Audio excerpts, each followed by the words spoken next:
Hi, my name is Connor Rose. I'm with the King County Office of Education's IT department. I'm here today to show you how to use and troubleshoot your home indoor unit. So this is what we have here. We have the device and we have our power. So for this device to work, it has to be plugged into the wall. So I'm just going to go plug this power in real quick. Now that I have my power plugged in, we could flip this device around. And on the back here, we have our toggle switch. This is our off and on power toggle. We have the port where the power plugs into.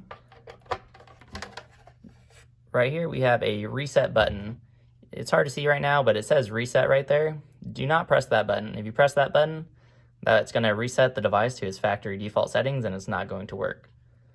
And just to the left of it, we have our Ethernet port. This is what you can use to plug in a device that doesn't have Wi-Fi capabilities, such as a laptop or a computer or even a printer.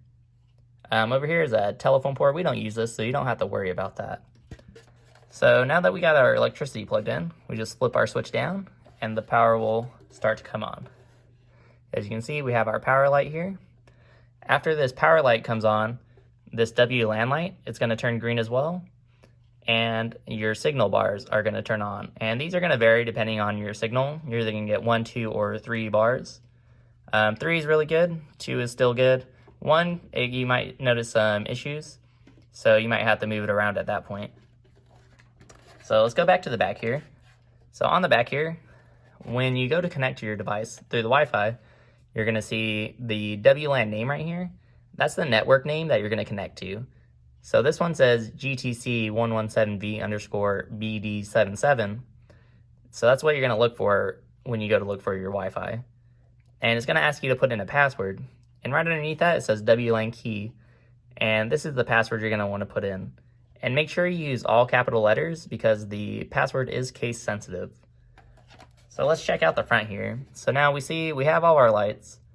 And how these work is you want to make sure the front of this device is pointed in a direction towards one of the school towers that has our LTE equipment. And that's how you'll get the service through. And it's best usually if you're able to point it out of a window that goes in that direction. But if not, I wouldn't worry about it too much. And also, if you're having trouble connecting to the device, you might have to get closer to the device because the Wi-Fi on this thing sometimes can get interference, and sometimes if you're not close enough, it won't reach to where you're at. And right here on the top, there's a thing that says SIM on it. If we pop that open, there's a SIM card in here. You don't want to take that out. If you take that out, it could cause damage to the device, it could cause damage to the SIM card, and without the SIM card, the device won't work. So we'll just leave that alone. If you have any issues where you're not getting any lights, if you're getting no lights at all, make sure the outlet you're plugged into is working, make sure the device is flipped on. If your WLAN light is off, that means there's no Wi-Fi, so it's not producing any Wi-Fi, so you wouldn't be able to connect to it. And if you have no signal bars, you're probably you don't have any signal, and then you won't get any throughput. You'll still be able to connect to the device, but you won't be getting any service. So make sure all those lights are on, and you could leave this on all the time. Just make sure you have it powered on, power's in, and try to set it away from TVs and away from microwaves because those also broadcast in the same frequency that the devices do for the Wi-Fi. And so if you want to connect something directly, all you have to do, get a cable, you plug it into the back of here, and then you'll plug the other end into your device.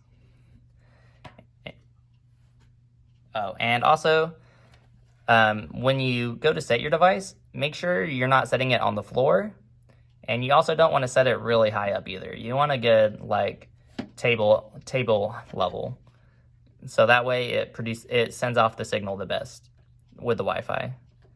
And other than that, if you have any issues with it, please contact your school district. Thank you.